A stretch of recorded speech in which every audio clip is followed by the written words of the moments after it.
Hello everyone, welcome to UPSC परीक्षा। मेरा नाम जय शर्मा है और आज हम लेके आए हैं इकोनॉमिक्स क्लास 9 का चैप्टर 1। दैट मीन्स कि हम इकोनॉमिक्स के लिए जो एनसीईआरटी है फ्रॉम क्लास 9 उसके अंदर chapter by chapter and topic by topic को हम कवर करेंगे और हर एक टॉपिक को एक डीप अंडरस्टैंडिंग डेवलप करेंगे ताकि हम वेरियस एग्जामिनेशंस लाइक यूपीएससी है, स्टेट पीसीएस है या एसएससी, उन सब के लिए उसको कवर कर पाए। और यही सारे टॉपिक्स को हम करंट यानी कि जो रीसेंट ट्रेंड चल रहा है उसके आधारित भी कवर करेंगे। राइट, सो स्टार्ट करते हैं, जिसके अंदर हमारा जो ओवरव्यू रहेगा कि that what we will be covering in this particular topic. That means first हम देखेंगे व्हाट इज इकोनॉमिक्स, यानी कि हम जैसे हमारा फर्स्ट क्लास है तो हम एक इकोनॉमिक्स का मतलब समझेंगे, दैट इकोनॉमिक्स का मतलब क्या होता है। फिर विलेज लेवल इकोनॉमिक्स क्या होती है, एंड देन जो फैक्टर्स ऑफ प्रोडक्शंस होते हैं उसको किस तरीके से ऑर्गेनाइज किया जाता है, और ये फैक्टर्स ऑफ प्रोडक्शन की क्या रिक्वायरमेंट्स रहती है, फार्मिंग एक्टिविटीज क्या रहती है एंड नॉन फार्म एक्टिविटीज क्या रहती है। बट एक चीज याद रखना, disclaimer, that this particular chapter of NCERT is named as the story of Palampur, यानी कि ये विलेज इकोनॉमिक्स के रिलेटेड है। तो हम जो भी चीजें डिस्कस करेंगे वो एक विलेज लेवल के पर्सपेक्टिव से डिस्कस करेंगे। ओके, सो स्टार्ट करते हैं by first understanding the meaning of economics, कि इकोनॉमिक्स का मतलब क्या है। कि अगर हम इसकी डेफिनेशन देखते हैं that what exactly is the meaning of economics, तो हम कह सकते हैं कि जो इकोनॉमिक्स है ये क्या है, ये एक्चुअली एक स्टडी है। क्या टाइप की स्टडी करता है? The study of the allocation of scarce resources, कि जो रिसोर्सेस स्कैर्सिटी में है उसके एलोकेशन की ये स्टडी करता है टू सेटिस्फाई इंडिविजुअल वांट्स, कि जो इंडिविजुअल वांट्स होती है उसको सेटिस्फाई करता है। राइट, सो दैट मीन्स कि हमें क्या देखना है यहाँ पे, क्या फोकस करना है कि जो भी एलोकेशन होता है स्कार्स रिसोर्सेज का, हमें पता है कि दैट हमारी वांट्स अनलिमिटेड है but resources are limited. Okay, हम हमारी नीड खुद से सेटिस्फाई कर सकते हैं, हम हमारी वांट खुद से सेटिस्फाई नहीं कर पाते मैनी टाइम्स, बिकॉज यहाँ पे क्या होता है कि जो रिसोर्सेज होता है ना, ये रिसोर्सेज का एलोकेशन एक अप्रोप्रिएट वे में नहीं होता है। तो इकोनॉमिक्स क्या करता है, इकोनॉमिक्स क्या करता है, ये एक स्टडी करता है कि जो भी रिसोर्सेज होते हैं वो रिसोर्सेज दो तरीके से डिवाइड किए जाते हैं इकोनॉमी में। पहला रहता है या तो वो अबेंडेंस में रहेगा या फिर वो स्कैरसिटी में रहेगा। तो इकोनॉमिक्स क्या कहता है, उसका कहने का मतलब ये होता है कि जो भी रिसोर्सेज अबेंडेंस में हैं उसको वो स्कैरसिटी के पास, जिनके पास स्कैरसिटी में है वहां पे वो एलोकेट करवा देगा।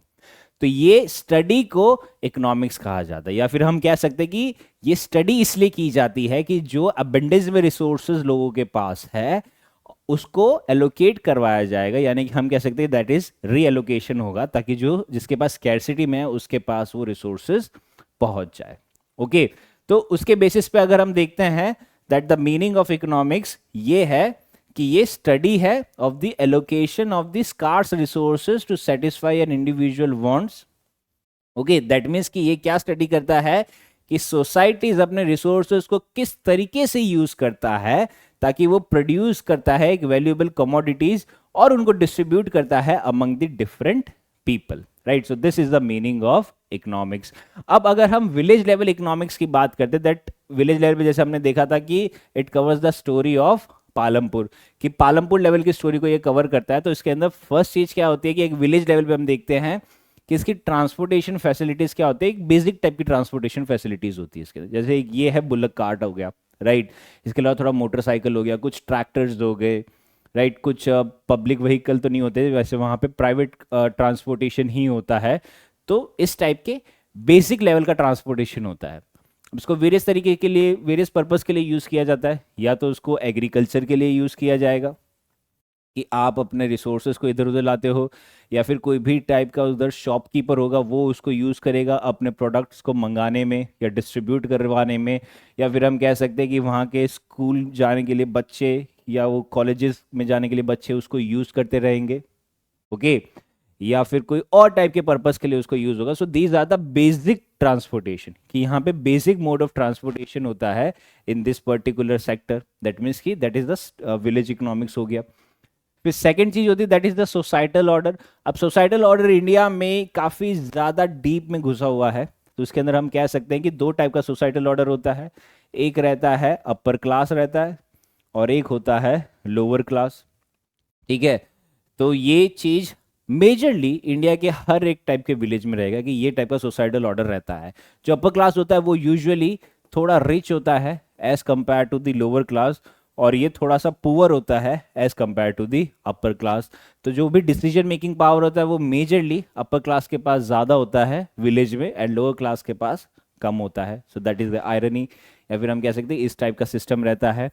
एंड जो विलेज होता है, पहले ऐसा इश्यू होता था कि इलेक्ट्रिसिटी नहीं होती थी, बट अब तो काफ़ी सारे विलेजेस में एक बेसिक टाइम पे इलेक्ट्रिसिटीज रहती है, राइट।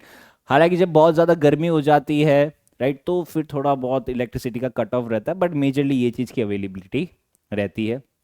और एक स्कूल लेवल की बात करें तो एजुकेशन इसके अंदर दो तरीके का होता है कि 2 या 3 टाइप की प्राइमरी स्कूल्स हो जाती है, ठीक है, और एक टाइप की हायर सेकेंडरी स्कूल्स हो जाती है। और जो कॉलेज होता है वो कॉलेज ये गांव में नहीं होता, कोई दूसरे गांव में जाना पड़ता है फॉर देयर कॉलेज टाइप की स्टडीज़ के लिए, राइट। तो दूसरे गांव में जाते हैं कॉलेज की पढ़ाई करने के लिए। तो इस टाइप का एजुकेशन होता है। और अगर हम हेल्थ केयर की बात करें तो हेल्थ केयर में मेजरली रहता है कि एक प्राइमरी हेल्थ सेंटर रहता है, ठीक है, एक या दो दो या तीन हम कह सकते हैं डिस्पेंसरीज रहती है, राइट। एंड एक गवर्नमेंट का हॉस्पिटल नहीं कह सकते, वो प्राइमरी हेल्थ सेंटर का पार्ट हो जाता है, या फिर एक कह सकते हैं कि एक प्राइवेट डॉक्टर रहता है, राइट। डॉक्टर भी नहीं होगा, वो एक टाइप की नर्स जैसा सा वो रहता है, डिस्पेंसरीज हम कह सकते हैं, राइट। तो ये टाइप का हेल्थ केयर रहता है। एंड जो प्रोडक्शन एक्टिविटीज़ होती है वो वेरियस टाइप की प्रोडक्शन एक्टिविटीज़ रहती है। यहाँ पे कई सारी टाइप की प्रोडक्शन एक्टिविटीज़ को कवर किया जाता है। फॉर एग्जाम्पल अगर हम देखते हैं कि सबसे मेजर एक्टिविटी रहती है दैट इज़ एग्रीकल्चर। एग्रीकल्चर में प्रोडक्शन रहता है, this is the major production activity. फिर आ जाता है जो नॉन फार्म एक्टिविटीज़ होती है, वहाँ पे क्या टाइप का प्रोडक्शन होता है। तो इसके अंदर मेजर प्रोडक्शन रहता है फ्रॉम दी माइक्रो स्मॉल और medium type of industries enterprises रहती है, राइट। तो वहाँ पे लेबर इंटेंसिव प्रोडक्ट्स बनाए जाते हैं। फॉर एग्जांपल कोई क्लोथिंग मटेरियल हो गया, राइट। अगर हम नॉर्थ साइड देखते हैं, कश्मीर साइड देखते हैं, तो कश्मीर में कई सारे छोटे मोटे विलेजेस है जहाँ पे micro small and medium type की एंटरप्राइजेस रहती है। जैसे पश्मीना की शॉल बनाई जाती है, राइट। तो जो पश्मीना गोट है उसके हेयर को यूज़ किया जाता है फॉर शॉल बनाने में, स्वेटर्स बनाने में, राइट। सिमिलरली जो एग्रीकल्चर एक्टिविटीज़ होती है, ओके, दैट इज़ डिफरेंट हो गया।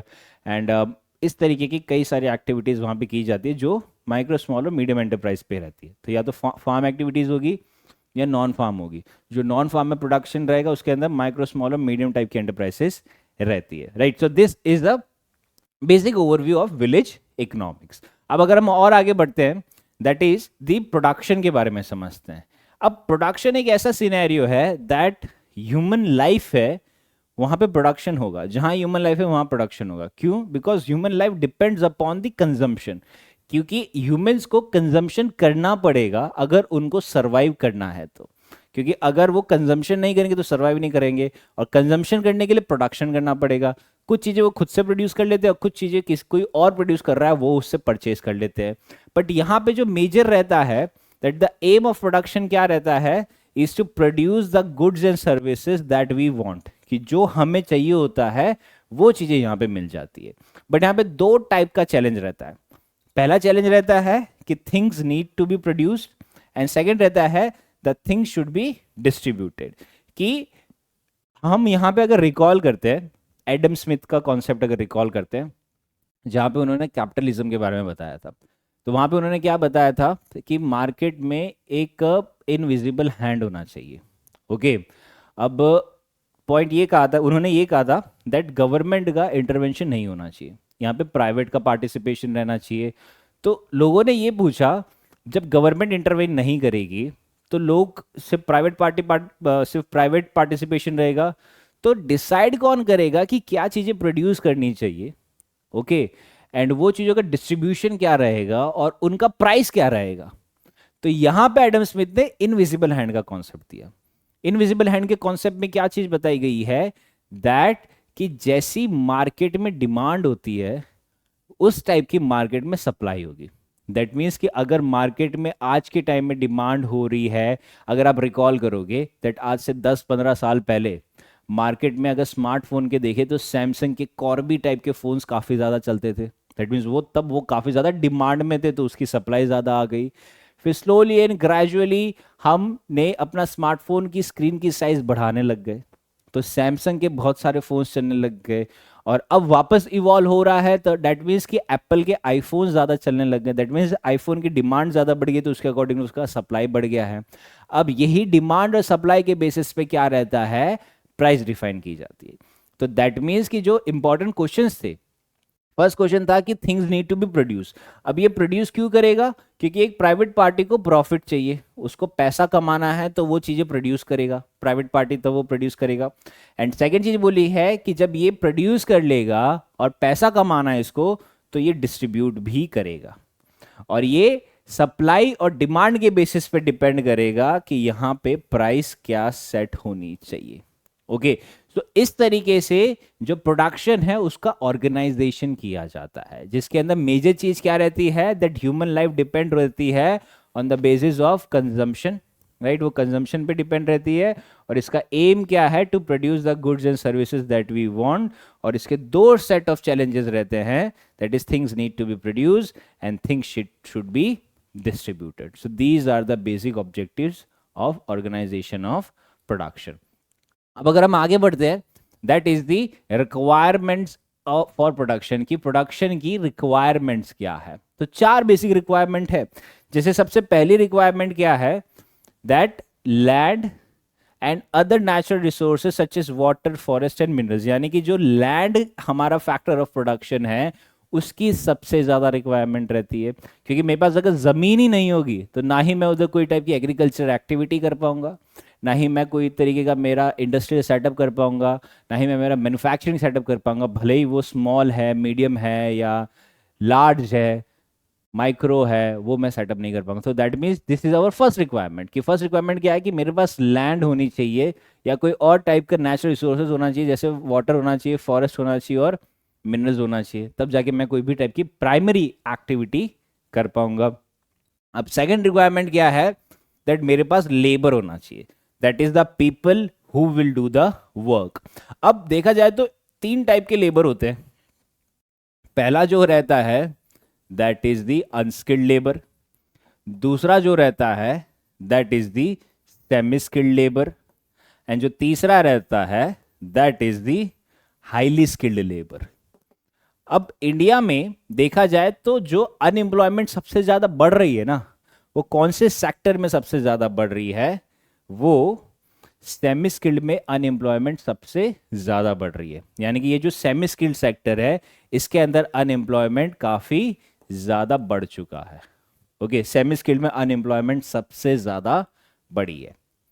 अब क्यों बढ़ी है, क्योंकि ये वो सेक्टर है या ये वो सेट ऑफ पॉपुलेशन है जो अनस्किल्ड से सेमी स्किल्ड हो चुकी है। यानी कि ये अब एग्रीकल्चर एक्टिविटी नहीं करेंगे, ये लेबर की एक्टिविटी नहीं करेंगे, बट इन्होंने उतनी भी स्किल डेवलप नहीं कर पाए हैं। दैट मीन्स कि उन्होंने आईआईटी आईआईएम से जैसी इंस्टीट्यूट से पास आउट नहीं कर पाए हैं कि उनके पास हाई स्किल्ड है और उनको डायरेक्ट एमएनसीज उठा ले।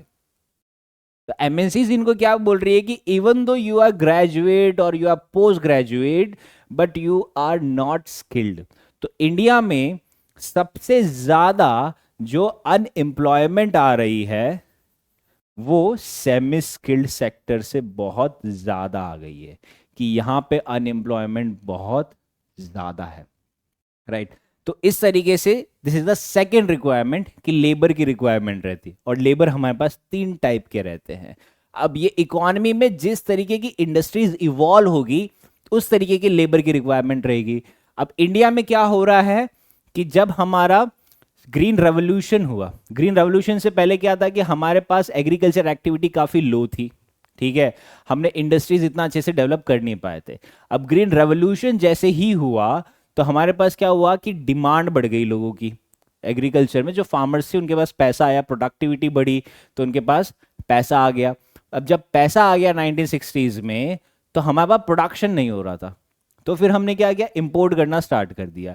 बट 1970s और 1980s में थर्ड इंडस्ट्रियल रेवोल्यूशन हुआ। अब ये इंडस्ट्रियल रेवोल्यूशन में क्या था, आईटी पे ज्यादा फोकस किया गया था।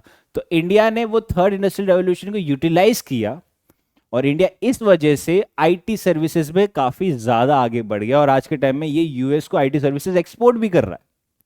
लेकिन आईटी सर्विस में रिक्वायरमेंट क्या रहती है? हाईली स्किल्ड वर्कफोर्स की रहती है। उल्टा जो मैन्युफैक्चरिंग सेक्टर रहता है उसके अंदर सेमी स्किल्ड वर्कफोर्स रहता है, एंड जेन जो प्राइमरी सेक्टर रहता है उसके अंदर अनस्किल्ड वर्कफोर्स कहा जाता है। तो इंडिया में सेमी स्किल्ड यानी कि जो मैन्युफैक्चरिंग सेक्टर है वहां पे एम्प्लॉयमेंट नहीं ओरिजिनेट हो रही, वो यहां पे ओरिजिनेट हो रही है, हाईली स्किल्ड पे हो रही है। बट हमारे पास हाईली स्किल्ड लोग ही नहीं है कम है। क्यों कम है? क्योंकि हमारे पास आईआईटी और आईआईएम में हर कोई एडमिशन ही नहीं ले पा रहा। तो हम कह सकते हैं कि हमारे पास ऐसी इंस्टीट्यूशंस की कमी है जो हमें हाईली स्किल्ड टाइप का जॉब दे रही है। तो आज के टाइम में एक नया टाइप की इंस्टीट्यूशंस चल रही है जो आपका स्किल डेवलपमेंट करवाएगी। ठीक है, जैसे फॉर एग्जांपल मैंने अभी रिसेंटली देखा था कि ड्रोन को लेके भी ट्रेनिंग दी जा रही है, ड्रोन को लेके भी एजुकेशन दिया जा रहा है। तो ये एक नया फील्ड बन रहा है, मतलब एआई और मशीन लर्निंग तो बन ही रहा था बट ड्रोन का भी बन रहा है। सो दैट मीन्स आपको ड्रोन चलाना है तो आपको एक लाइसेंस लेना पड़ेगा, लाइसेंस के लिए आपको पढ़ाई करनी पड़ेगी, आपको सरकार से परमिशन लेनी पड़ेगी। सो that means this is also different scenario, right? तो वो एक स्किल डेवलपमेंट कोर्सेज पे ज्यादा फोकस हो रहा है, राइट? सो क्या चांसेस कि हम स्किल डेवलपमेंट करके शायद हो जाए, but it will take a very long time, right? Almost 10-15 साल लग जाएंगे मेरे को लग रहा है ये अनएम्प्लॉयमेंट पे एक चेक लगाने के लिए। ओके, फिर जो थर्ड रिक्वायरमेंट की अगर हम बात करते हैं, थर्ड रिक्वायरमेंट क्या है? It is the physical capital, right? That is the variety of inputs required at every stage. अब फिजिकल कैपिटल दो तरीके के रहते हैं, राइट? जो पहला रहता है that is the fix capital. Fix capital में क्या आ जाएगा? लैंड, ओके, कोई भी तरीके का बिल्डिंग, मशीन जो एक जगह पे फिक्स्ड रहते, ओके, ये फिजिकल कैपिटल हो गया। एंड जो सेकंड टाइप का रहता है that is the working capital. Working capital में आ जाएगा मनी इन हैंड, कि मेरे हाथ में कितना पैसा है, that is the part of the working capital. कोई भी टाइप का रॉ मटेरियल हो गया, so these are all part of working capital, right? So that means ये फिजिकल कैपिटल का पार्ट हो जाता है। That is the variety of inputs required at every stage during production. हर स्टेज पे मेरे को लैंड की जरूरत होगी, बिल्डिंग की जरूरत होगी, मशीनरीज की जरूरत होगी, टूल्स की जरूरत होगी, या फिर मनी की जरूरत रहेगी, रॉ मटेरियल्स की जरूरत रहेगी। So these are all examples of physical capital. Then जो फोर्थ आ जा रहा है, fourth is the human capital. अब यहां पे इकोनॉमिस्ट का ये कहना है कि जो तीन मेजर फैक्टर्स ऑफ प्रोडक्शन आ जाते हैं, पहला है लैंड, दूसरा है लेबर, और तीसरा है कैपिटल। ये तीनों को मैनेज करने के लिए एक ह्यूमन कैपिटल की जरूरत होती है, राइट? यानी कि एक एंटरप्रेन्योर की जरूरत होती है जो ये तीनों को मैनेज करता है, right? So that is our fourth requirement of production, that is the fourth capital, जिसको हम कह सकते हैं ह्यूमन कैपिटल। इसके पास नॉलेज होगा, राइट? एंड इनके पास एंटरप्रेन्योरशिप स्किल होगी जो ये सभी को मैनेज करेगा, land, labour and physical capital as well as working capital, और उसको ताकि एक आउटपुट आ सके, एक प्रोडक्शन कैपेसिटी हो सके। सो दैट इज द इकोनॉमिक्स हो गया, ठीक है? क्योंकि हम यहां पे क्या चीज डिस्कस कर रहे हैं? हम डिस्कस कर रहे हैं कि प्रोडक्शन एक्टिविटी को किस तरीके से ऑर्गेनाइज किया जाता है।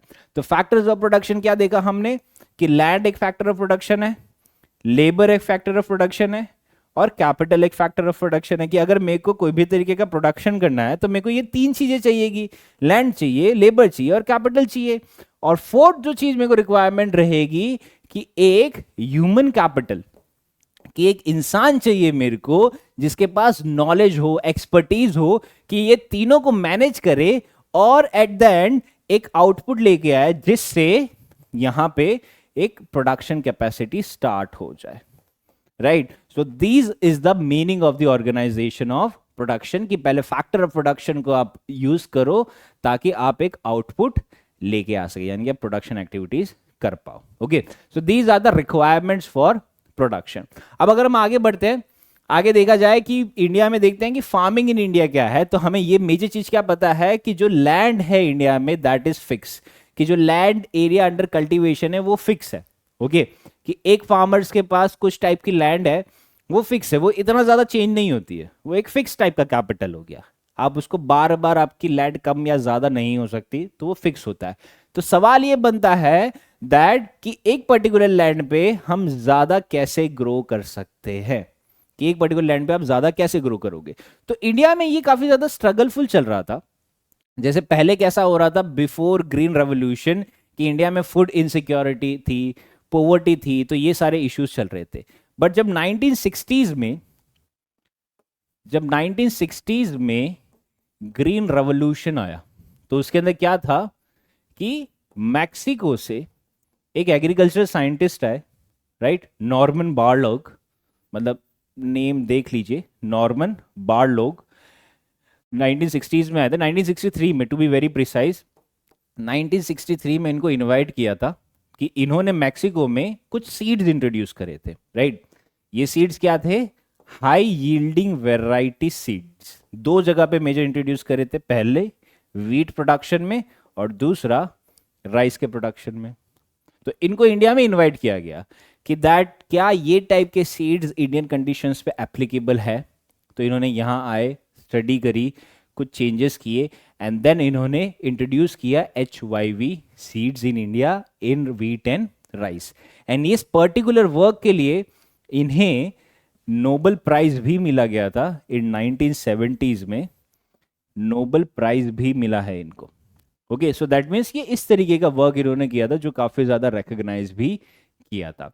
तो जब ये इंडिया में आ गया, तो इंडिया में ये आया तो इसमें क्या हुआ कि ग्रीन रेवोल्यूशन से जो वीट और राइस है उसका प्रोडक्शन कैपेसिटी काफी ज्यादा बढ़ गया और इंडिया में एक ग्रीन रेवोल्यूशन हो गया। बट यहां पे कंडीशन ये हो रही थी कि जो HYV सीड्स है उसमें एक इशू ये क्रिएट हो रहा था कि अगर कोई भी किसान को HYV सीड्स यूज करने हैं तो उसके कुछ प्री कंडीशंस थे। प्री कंडीशंस क्या थे कि जब सबसे पहली चीज थी कि उसके पास इरिगेशन होना चाहिए, क्योंकि ये काफी ज्यादा वाटर इंटेंसिव थे, उसके पास इरिगेशन होना चाहिए।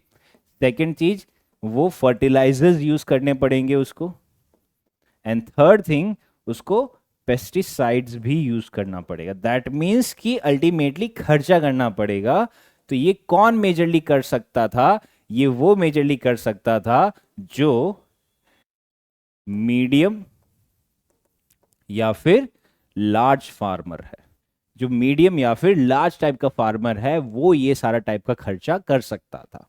Okay, so this were the point of introducing HYV seeds in India, right. तो कहने का मतलब क्या है कि हमने ये तो देख लिया कि लैंड फिक्स है और फिक्स लैंड में हमने प्रोडक्टिविटी भी इंक्रीज कर ली। बट एक और इशू ये हो रहा था कि अपार्ट फ्रॉम दिस कि ये मीडियम और लार्ज फार्मर्स ही यूज कर रहे थे, इसके अलावा एक और इशू ये जनरेट हो रहा था कि ये टाइप के प्रोडक्शन में हमारा, जैसे फॉर एग्जांपल इसके अंदर क्या चीज थी कि फर्टिलाइजर्स काफी यूज हो रहा था और पेस्टिसाइड्स भी काफी यूज हो रहा था, एंड इरिगेशन भी यूज हो रहा था। तो अगर हम वन बाय वन देखते हैं कि अगर इरिगेशन की बात करें तो इरिगेशन से क्या हो रहा था कि बहुत ज्यादा पानी यूज हो रहा था। अब जब बहुत ज्यादा पानी यूज हो रहा था तो वहां पे क्या इशू डेवलप हो रहा था कि जो ग्राउंड वाटर है वो धीरे धीरे डिप्लीट होने लग रहा था। ठीक है, ग्राउंड वाटर डिप्लीट होने लग गया था। फिर सेकंड चीज क्या थी कि जो पेस्टिसाइड्स है, पेस्टिसाइड्स क्यों डाले जाते हैं कि दवाई डाली जाती है, ठीक है, ताकि उसके ऊपर कोई भी टाइप के कीड़े मकोड़े ना लगे। तो वहां पे क्या हो रहा था कि जब आप इस टाइप की चीजें डालते हो खाने में जो कीड़े मकोड़े ना लगे, उसको जब आप कंज्यूम करेंगे तो देयर आर चांसेस कि वो ह्यूमन हेल्थ पे इल इफेक्ट दे रहा था। ठीक है, फिर जो थर्ड चीज क्या थी? फर्टिलाइजर्स। अब फर्टिलाइजर्स से क्या हो रहा था? मेजर चीज कि आप जितना ज्यादा सॉइल में फर्टिलाइजर्स डाल रहे थे ना, उतना ज्यादा वो सॉइल की सैलिनिटी बढ़ती जा रही थी, यानी कि वो सॉइल धीरे धीरे इनफर्टाइल हो रही थी। Okay, that soil was turning infertile as soon, मतलब जितना ज्यादा हो उतना ज्यादा वो इनफर्टाइल होने लग गया था, राइट। सो दैट मीन्स कि अब यहां पे सवाल उठने लग गए थे दैट इवन दो हमने यहां पे प्रोडक्शन तो बढ़ा लिया, हमने जो लैंड फिक्स थी ग्रीन रेवोल्यूशन करके वहां पे प्रोडक्शन तो बढ़ा लिया, बट क्या ये पर्टिकुलर प्रोडक्शन जो हमने बढ़ाया है इज इट इवन सस्टेनेबल? क्या ये सस्टेनेबल है, राइट? तो यहां पे ज्यादा सवाल उठने लग गए थे that green revolution is associated with the loss of soil fertility due to increase use of chemical fertilisers. तो ये एक इशू हो गया था इंडिया में। फिर अदर देन इशू क्या है, that is the issue of land distribution. अब इंडिया में लैंड डिस्ट्रीब्यूशन का भी एक बहुत बड़ा इशू है, क्योंकि जैसे हम देखते हैं कि इंडिया में 140 करोड़ की जनता है, उसमें से 60% पॉपुलेशन किसान है या फिर वो एग्रीकल्चर पे डिपेंडेंट है। दैट मीन्स कि 84 करोड़ लोग हमारे एग्रीकल्चर पे डिपेंडेंट है, राइट। अभी 84 करोड़ लोग में दो टाइप के लोग होते हैं। एक आ जाते हैं, तीन टाइप के लोग हो सकते हैं, हम कह सकते हैं कि एक आ जाते हैं स्मॉल फार्मर्स, फिर आ जाते हैं मीडियम फार्मर्स, और फिर आ जाते हैं लार्ज फार्मर्स। तो अगर हम डेटा देखते हैं तो ये जो 84 करोड़ लोग जो है उसमें से ऑलमोस्ट 50% लोग ऐसे हैं जो 84 करोड़ में से जो 50% लोग ऐसे हैं जो रेनफॉल पे डिपेंड है, यानी कि इनके पास इरिगेशन फैसिलिटीज नहीं है, and these are compose of the small farmers. Okay, मतलब आधे स्मॉल फार्मर्स ही है, एंड जो रिमेनिंग है that are the medium and the large farmers. And जो लैंड है, दैट मीन्स कि ये 50% लोगों के पास जो लैंड कंपोज होती है that is almost 30 to 40% type की लैंड है, एंड जो रिमेनिंग 50 to 60% लैंड है वो मीडियम और लार्ज फार्मर्स के पास है। तो that means land distribution is quite uneven. Okay, ये एक इशू हो जाता है। फिर जो इशू डेवलप होता है कि लेबर प्रोवाइड कौन करेगा, हु विल प्रोवाइड लेबर। अब जैसे मैंने कहा कि तीन टाइप के फार्मर है, स्मॉल, मीडियम और लार्ज। जो स्मॉल फार्मर्स होते हैं वो खुद की फील्ड पे काम करते हैं, वो खुद की फील्ड पे ही काम करेंगे, और जो मीडियम और लार्ज फार्मर्स है वो खुद काम नहीं करते, वो एग्रीकल्चर लेबर्स को हायर करते हैं, राइट, यानी कि वो एग्रीकल्चर लेबर को हायर करते हैं, राइट। तो इस तरीके से फार्मिंग एक्टिविटी होती है। ओके, फिर आ जाता है the need of capital. Now need of capital is also an issue, क्योंकि यहाँ पे मैंने कहा तीन टाइप के फार्मर्स है। अब जो स्मॉल फार्मर्स है उसके पास इतना ज़्यादा कैपिटल नहीं होता, राइट, तो या तो वो मार्केट से उधार लेगा या जितना होता है उसी में चला लेते हैं। वेरे जो मीडियम और लार्ज फार्मर्स है इनके पास कैपिटल होता है, तो वो अपने एग्रीकल्चर एक्टिविटीज़ को और ज़्यादा मैकेनाइज करते हैं। जितना ज़्यादा वो मैकेनाइज करते हैं वो उतना ज़्यादा डेवलप होता रहता है, and that is helpful for the increasing the productivity. Okay, तो ये भी एक नीड ऑफ कैपिटल रह जाता है। वेरेज अब अगर हम नॉन फार्मिंग एक्टिविटीज पे जाते हैं तो नॉन फार्मिंग एक्टिविटीज में जैसे हमने पहली चीज देखी है dairy farmings, right. Dairy farmings are very useful, क्योंकि आपने अपने एग्रीकल्चर लैंड पे वीट उगा दिया या कोई टाइप का फॉडर उगा दिया। अब ये फॉडर को आप यूज करोगे मार्केट में सेल करने के लिए, और जो आपके पास एनिमल्स है उनको खिलाओगे। अब ये एनिमल इन रिटर्न आपको डेयरी प्रोडक्ट्स देंगे। अब ये डेयरी प्रोडक्ट से आप उसको सेल कर पाओगे, तो आपके तीन टाइप का बिजनेस हो गया। मतलब जो फार्मर डेयरी फार्मिंग कर रहा है उसके पास तीन टाइप का होगा। एक तो वो वीट उगा रहा है, वीट सेल करेगा, दूसरा वो फॉडर सेल करेगा, और तीसरा वो डेयरी प्रोडक्ट सेल करेगा, ठीक है। या फिर हम कह सकते हैं कि डेयरी प्रोडक्ट के साथ वो मीट भी सेल कर सकता है, राइट। तो डिपेंड करता है क्या टाइप का एनिमल है उसके पास, तो उसके तरीके से वो मीट भी सेल कर सकता है। सो हेंस डेयरी फार्मिंग या non farming activity is very important from this particular sector. And then आ जाता है जैसे हमने डिस्कस किया स्मॉल स्केल मैन्युफैक्चरिंग। ये काफ़ी ज़्यादा चलती है कि जो वहाँ का लोकल प्रोडक्शन होता है या लोकल गुड होता है उसकी मार्केट में डिमांड रहती है, तो उसकी स्मॉल स्केल मैन्युफैक्चरिंग होती रहती है, राइट। कोई भी टाइप का क्लोथिंग मटेरियल हो गया, एम्ब्रॉयडरी हो गया, डिज़ाइनिंग हो गया, राइट, कोई फूड प्रोडक्ट हो गया जो वहाँ का लोकल है, वहाँ की वो नीश प्रोडक्ट है, तो ये सारी चीज़ें में मैटर करता है। देन वहाँ पे शॉपकीपर्स काफ़ी ज़्यादा होते हैं। ये शॉपकीपर्स क्या कहते हैं कि ये कई सारी जगह से खरीदते हैं प्रोडक्ट्स, ये सारे प्रोडक्ट्स खरीदते हैं जो उनके विलेज में अवेलेबल होता है वहाँ से खरीदते हैं, या फिर कहीं और से भी ये परचेज करते हैं, एंड देन ये प्रोडक्ट्स को वो फिर वो पर्टिकुलर विलेज में जहाँ पे वो है वहाँ पे वो सेल करते हैं, राइट। तो ये रहता है। अपार्ट फ्रॉम दिस वहाँ पे ट्रांसपोर्टेशन की एक्टिविटीज रहती है। This majorly are the private transportation. वहाँ पे पब्लिक ट्रांसपोर्टेशन कम रहता है विलेज लेवल पे, सो प्राइवेट ट्रांसपोर्टेशन काफ़ी ज़्यादा रहता है। तो ये भी एक तरीके की नॉन फार्म एक्टिविटीज़ है जो वहाँ पे अवेलेबल रहती है, राइट।